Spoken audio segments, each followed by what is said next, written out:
কুমিল্লাবাসীর জন্য সুখবর। এবারে যে দলে নির্বাচিত সরকার আসে আগে কুমিল্লা বিভাগ হবে। এখন প্রশ্ন হচ্ছে কি নোয়াখালী বিভাগ হবে না?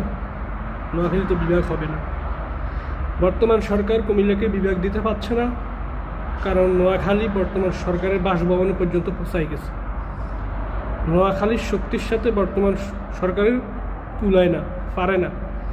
নোয়াখালী শুধু ধনী জেলা না, বাংলাদেশের অন্যতম একটা শক্তিশালী জেলা, যেটা বর্তমান সরকারের ক্ষমতা নেই যে এই জেলার সাথে পোল্টিবাজি নিয়ে কুমিল্লাকে বিভাগ করা। আর নির্বাচিত সরকার আসলে ওইটা তো নির্বাচিত সরকার আর অন্তর্বর্তীকালীন সরকার তো এক না। তো নির্বাচিত সরকারের ক্ষমতার অপব্যবহার করে শক্তি দিয়ে কুমিল্লাকে বিভাগ করবে।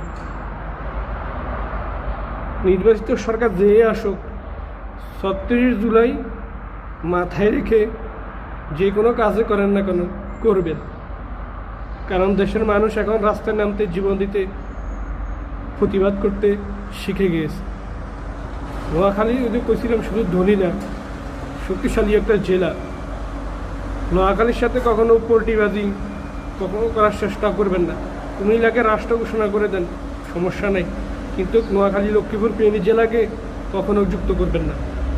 ধন্যবাদ সবাইকে।